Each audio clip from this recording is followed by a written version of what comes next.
Weiss here with Chapter 2 of James and the Giant Peach.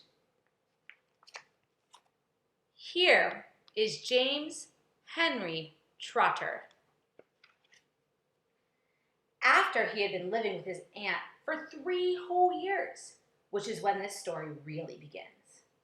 For now, there came a morning when something rather peculiar happened to him. And this thing, which as I say was only rather peculiar, soon caused a second thing to happen which was very peculiar.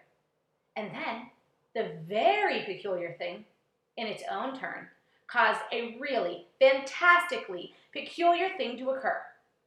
It all started on a blazing hot day in the middle of summer. Aunt Sponge, Aunt Spiker, and James were all out in the garden. James had been put to work, as usual. This time he was chopping wood for the kitchen stove. Aunt Sponge and Aunt Spiker were sitting comfortably in deck chairs nearby, sipping tall glasses of fizzy lemonade, watching him to see that he didn't stop work, not for one moment. Aunt Sponge was enormously fat and very, very short. She had small piggy eyes, a sunken mouth, and one of those white flabby faces that look exactly as though it had been boiled. She was like a great, white, soggy, overboiled cabbage. Aunt Spiker, on the other hand, was lean and tall and bony, and she wore steel-rimmed spectacles that fixed onto the end of her nose with a clip. She had a screeching voice and long, wet, narrow lips. Whenever she got angry or excited, little flecks of spit would come shooting out of her mouth as she talked. There they sat, these 2 ghastly hags, sipping their drinks, and every now and then screaming at James to chop faster and faster. They also talked about themselves, each one saying how beautiful she thought she was. Aunt Sponge had a long-handled mirror on her lap. She kept picking it up and gazing at her own hideous face. "I look and smell," Aunt Sponge declared, "as lovely as a rose. Just feast your eyes upon my face. Observe my shapely nose. Behold my heavenly silky locks. And if I take off both my socks, you'll see my dainty toes." "But don't forget," Aunt Spiker cried, "how much your tummy shows." Aunt Sponge went red. Aunt Spiker said, "My sweet, you cannot win. Behold my gorgeous curvy shape, my teeth, my charming grin. Oh, beauteous me, and how I adore my radiant looks, and please ignore the pimple on my chin. My dear old trout," Aunt Sponge cried out, "you're only bones and skin. Such loveliness as I possess can only truly shine in Hollywood," Aunt Sponge declared. "Oh, wouldn't that be fine? I'd capture all the nation's hearts. They'd give me all the leading parts. The stars would all resign. I think you'd make," Aunt Spiker said, "a lovely Frankenstein."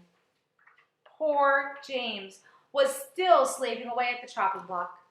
The heat was terrible. He was sweating all over. His arm was aching. The chopper was a huge, large, blunt thing, far too heavy for a small boy to use. As he worked, James began thinking about all the other children in the world and what they might be doing at this moment. Some would be riding tricycles in their gardens. Some would be walking in cool woods and picking bunches of wildflowers. And all the little friends whom he used to know would be down by the seaside, playing in the wet sand and splashing around in the water. Great tears began oozing out of James's eyes and rolling down his cheeks. He stopped working and leaned against the chopping block, overwhelmed by his own unhappiness.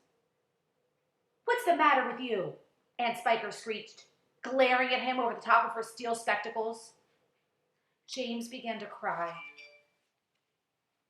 "Stop that immediately and get on with your work, you nasty little beast," Aunt Sponge ordered. "Oh, Auntie Sponge," James cried out, "and Auntie Spiker, couldn't we all please, just for once, go down to the seaside on the bus? It isn't very far, and I feel so hot and awful and lonely." "Why, you good, lazy, not horrific brute!" Aunt Spiker shouted. "Beat him!" cried Aunt Sponge. "I certainly will," Aunt Spiker snapped. She glared at James. James looked back at her with large, frightened eyes. I shall beat you later on in the day when I don't feel so hot, she said. And now get out of my sight, you disgusting little worm, and give me my peace. James turned and ran. He ran off as fast as he could to the far end of the garden and hid himself behind that clump of dirty old laurel bushes that we mentioned earlier on. Then he covered his face with his hands and he began to cry. Chapter 3. It was at this point that the first thing of all, the rather peculiar thing that led to so many other much more peculiar things, happened to him. For suddenly, just behind him, James heard a rustling of leaves. He turned around. He saw an old man in a crazy dark green suit emerging from the bushes. He was a very small old man, but he had a huge bald head and a face that was covered all over with bristly black whiskers. He stopped when he was about 3 yards away, and he stood there, leaning on his stick, staring at James. When he spoke, his voice was very slow and very creaky. "Come closer to me, little boy," he said, beckoning to James with a finger. "Come right up close to me and I will show you something wonderful." James was too frightened to move. The old man hobbled a step or two nearer, and then he put a hand into the pocket of his jacket and took out a small white paper bag. "You see this?" he whispered, waving the bag gently to and fro in front of James's face. "You know what this is, my dear. You know what's inside this little bag." Then he came nearer still, leaning forward and pushing his face so close to James that James could feel the breath blowing on his cheeks. The breath smelled musty and stale and slightly mildewed, like air in an old cellar. "Take a look, my dear," he said, opening the bag and tilting it towards James. Inside it, James could see a mass of tiny green things that looked like little stones or crystals, each one about the size of a grain of rice. They were extraordinarily beautiful, and there was a strange brightness about them, a sort of luminous quality that made them glow and sparkle in the most wonderful way. "Listen to them," the old man whispered. "Listen to them move." James stared into the bag, and sure enough, there was a faint rustling sound coming from inside it. Then he noticed that all the thousands of little green things were slowly, very, very slowly, stirring about and moving over each other as though they were alive. "There's more power and magic in those things in there than in all the rest of the world put together," James thought. But what are they?" James murmured, finding his voice at last. "Where do they come from?" "Aha!" the old man whispered. "You never guessed that." He was crouching a little now and pushing his face still closer and closer to James until the tip of his long nose was actually touching the skin on James's forehead. Then suddenly he jumped back and began waving his stick madly in the air. "Crocodile tongues!" he cried.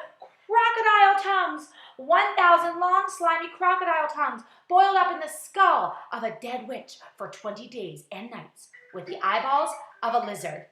Add the fingers of a young monkey, the gizzard of a pig, the beak of a green parrot, the juice of a porcupine, 3 spoonfuls of sugar, stew for another week, and then let the moon do the rest." All at once, he pushed the white paper bag into James's hands, and he said, "Here, you take it. It's yours."